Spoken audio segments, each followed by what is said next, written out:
Assalomu alaykum va rahmatullohi va barakatuh. Barliq qarindoshlar, Allohning salom va mag'firati barakati bo'lsin. Qarindoshlar, cho'ng gunohlar darsimizni davomlashtiramiz. 46-cho'ng gunoh palchi va munajjimlarning so'zlarini tasdiqlash. A'udzu billahi minash shaytonir rojim. Bismillahir rohmanir rohim. Alloh taolo sura Bani Isroilning 36-oyatida mundaq deydi: bilmaydigan narsanga agashma, ya'ni bilmaganni bildim, ko'rmaganni ko'rdim, anglamaganni angladim dema. İnson qiyomat kuni quloq, ko'z, dil, ya'ni sezgir a'zolarining qilmishlari ustida haqiqatan savol so'roq qilinadi. Mana bu oyat, Qur'ondagi oyat, Allohning kalomi. Qarindoshlar, bilmaganni bildim degan, ko'rmaganni yo'g'anni ko'rdim desa, anglamaganni angladim desa, qiyomat kuni savol so'roq qilinadi. Buningki hisobi ig'ir bo'ldi.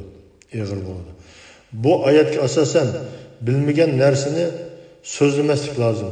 İbn Abbas radhiyallohu anhu mundaq deydi: Alloh taolo bandalardan quloq, ko'z va dillarini nimaga ishlatganligini so'raydi. Shunga bu oyat kishini halol bo'lmagan narsalarga qarashdan, haromga quloq solishdan va joiz bo'lmagan narsalarni orzu qilishdan ogohlantirdi.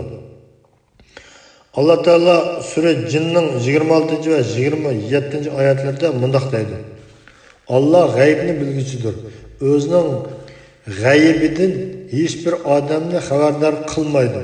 Faqat Alloh o'zi mamnun bo'lgan payg'ambarga ba'zi g'aybni bildirdi. Mana bu oyat.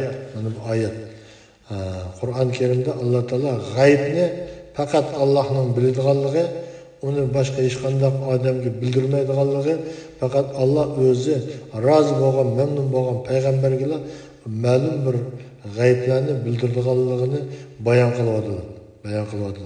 Shuninga ani biladi, mamani biladi desak, mana shu oyatga xilof qilgan bo'lamiz. Bu ig'ir gunoh. Qiyomatga hisob bergan bo'lmaydi. Bilmaydi. Alloh biladi, faqat bir Alloh biladi.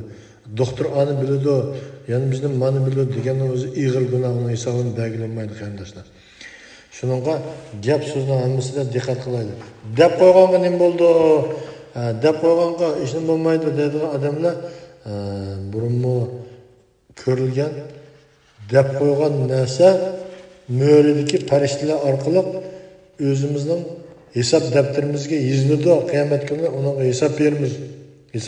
İçiladi o narsalar. İbn Javzi bu oyatning tafsirida to'xtalib mundaq deydi: g'aybni faqat Alloh taolo biladi. O yeganidir. Podshohligiga hech kim sherik emas. İnsanlar ichidan faqat o'zi xohlagan payg'ambarlar o'zining g'aybini bildirdi. Chunki payg'ambarlarning insonlarga g'aybdan xabar berishi ularning rost payg'ambar ekanligini ko'rsatib berdi. Demak, Alloh taolo payg'ambarlikka tanlagan kishilarga o'zining g'aybidan xohlagan miqdorda bildirdi. Bu oyat yulduzlarga qarab g'aybni bilgili bo'ladi deb biljirlaydigan kishilarning kofir bo'lganligini ko'rsatib berdi. Demak, qarindoshlar, mana yuqori deyilganga o'xshash, agar yulduzlarga yoki boshqa nima qarab g'aybni bilaman yoki bo'lmasa doktor ani biladi, mana biladi desa, dindan chiqib kofir bo'ladi inson. Shuning bu masalalarda diqqat qilaylik. Mayli kimga nisbatlaydigan bo'lsin, g'ayb bo'ladi ekan, uni biladi deyishning o'zi xato ish. Payg'ambar sallallohu alayhi vasallam mundaq deydi: kimki ramchi yoki palchining oldiga berib, uning so'zlarini tasdiq qilsa, Muhammad sallallohu alayhi vasallamga nozil qilingan narsaga kofir bo'lgan bo'ladi. Imom Ahmad, Imom Hakim rivoyat qilgan, Albani sahih degan. Palchiga ramchilarga berib, uning pal soldirib, ramashtirib, bunun degani to'g'ri desa, dindan chiqib kofir bo'ldi. Zayd ibn Xolid Juhani radhiyallohu anhu mundaq deydi: Payg'ambar sallallohu alayhi vasallam Hudaybiyada yomg'ir yog'ib to'xtagan bir sahar vaqti bomdod namozini o'qidi. Namozdan keyin jamoatga oldini qilib, Rabbinglarning nima deganligini bilamsizlar deb so'radi. Sahobalar Alloh va uning payg'ambari bilguchidir deb javob bergan edi. Payg'ambar sallallohu alayhi vasallam O bendelerimden ba'zisi bana iman keltirgen halda, yana ba'zisi kafir bo'lgan halda tong atqizdi. Kimki Allohning fazli karimi bilan yomg'ir yog'di degan bo'lsa, o bana iman keltirgen. Yulduzlarga nisbatan bo'lsa, kafir, yulduzlar kafir bo'lgan bo'ldi. Ammo kimki palani va pustani yulduzning sababi bilan yomg'ir yog'di degan bo'lsa, ya'ni palani yulduzning, pustani yulduzning sababi bilan yomg'ir yog'di degan bo'lsa, u menga iymon keltirmagan, yulduzlarga iymon keltirgan bo'ladi, menga nisbatan kafir bo'lgan bo'ladi dedi. Birlikka hadis.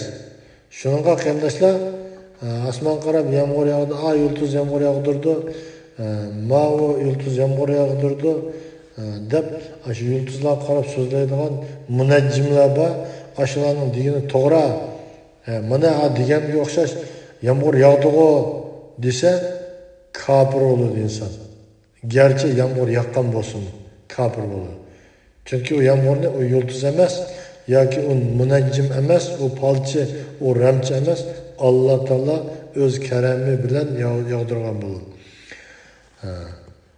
Olimlar agar bir musulmon palon yulduzning chiqishi bilan yomg'ir yog'di deb yomg'irni shu yulduzning paydo qilganligini va yog'dirganligini nazarda tutsa, shubhisizki kafir va murtad bo'ladi. Ammo u palon yulduzning chiqishi yomg'ir yog'dirganligining alomati deb yomg'irni Allohning yaratganligini va yog'dirganligini nazarda tutsa, iymondan chiqmaydi deb qaraydi. Ammo ular ma'lum yulduz yomg'ir yog'diganlikqa alomat bo'ladi deb qarashning makruhligida ixtilof qilishdi. To'g'risi mundaq qarash makruhdir. Chunki bu kofirlarning so'zlaridan iborat. Mana bu hadisning ma'nisidir. To'g'risini Alloh bilguchidir. Demak, bu yerda yomg'irning yog'ishini yulduzlarga nisbatlash emas, Alloh taoloninki o'z hukmi bilan yog'dirganligini biz qalbimizda tasdiqlashimiz kerak, og'zimizda shuni deyishimiz kerak. Yulduzlar chiqdi, ma yulduz yomg'ir yog'dirdi, aniqlik qildi desak, kofirninki yo'lida mangan bo'lamiz, endi chiqamiz. Payg'ambar sallallohu alayhi vasallam bunday deydi: kimki palchining oldiga borsa va uning aytganlarini tasdiqlasa, uning namozi 40 kungacha qabul qilinmaydi. İmam Müslim, İmam Ahmed rivayet qilgan sahih hadis. Oysha radhiyallohu anhadan rivayet qilinadi ki, ba'zi kishilar Payg'ambar sallallohu alayhi vasallamdan palchilarning aytganlari haqida so'ragan edi. Payg'ambar sallallohu alayhi vasallam ularning aytganlari hech narsa emas deb javob berdi. Ular: "Ey Allohning payg'ambari, ularning aytganlari ba'zida rost chiqib qoladi emasmi?" degan edi. Payg'ambar sallallohu alayhi vasallam rost chiqqani haq so'z bo'lib, uni jinlar, farishtalardan o'g'irliqcha anglab oladi. Ondan uni palchi do'stiga yetkazadi. Palchi bo'lsa bu haq so'zga 100 yolg'onni qo'shib so'zlaydi dedi. Birlikka hadis. Bu hadis islom olimida mashhur hadis. Qur'onda bor, jinlar osmon ko'tarilib, farishtalarning ba'zi oz to'la narsalarni o'g'irliqcha anglab olib tushib, o'zining palchi, ramchi, ashunga o'xshash agash kuchlarga deb berdi. Ular uningga mingni qetib, men bunda qildi, anda qildi deb insonlarga yolg'on gap qilib, men bilaman deb Allohning g'aybni biladiganligini men bilaman deb o'zini Allohga nisbatlaydi. Shuning bilan kofir bo'ladi. Oysha radhiyallohu anha bunday deydi: "Men payg'ambar sallallohu alayhi vasallamning bunday deganligini angladim. Farishtalar onon degan bulutga tushganda osmonda hukm chiqarilgan ba'zi narsalar haqida o'zaro so'zlashadi. Bu chog'da shaytonlar ularning so'zlarini o'g'irlikcha anglaydi-da, anglaganlarni palchilarga yetkazdi. Palchilar uningga o'z ichidan 100 yolg'onni qo'shib so'zlaydi." Imom Buxoriy rivoyat qilgan sahih hadis. Shuningga qarindoshlar, o palchiga, ramchiga ishonsak bo'lmaydi. İbn Abbas radhiyallohu anhudan rivoyat qilinadiki, payg'ambar sallallohu alayhi vasallam bunday degan: "Kimki ilmi nujumdan biror narsa o'rgansa, sehrgarlikdan ma'lum narsa o'rgangan bo'ladi. Uni qanchalik ziyoda o'rgansa, sehrgarlikni shunchalik ziyoda o'rgangan bo'ladi. İmam Abu Davud, İbn Majah ve İmam Ahmad rivoyat qilgan Albani sahih degan sahih hadis. Ali ibn Abu Talib raziyallohu anhu mundaq deydi: "Falchi sehrgardir. Sehrgar dunyo va oxiratda kofirdir. Alloh taologa iltijo qilib, bizni undaq gunohlardan saqlashi va falchi sehrgarlardan ner qilishini ve ahlulda mustahkam turadigan mo'min musulmonlardan qilishini Allohdan tilaymiz. Allohdan har vaqt panoh tilaymiz. Allohdan barliq qarindoshlarimizni hidoyat yo'liga boshlashini, ahlulda mustahkam bir mo'min musulmonlardan qilishini tilaymiz. Darslarimizni Alloh taolo barliq qarindoshlarimizga manfaatli qilib bersin.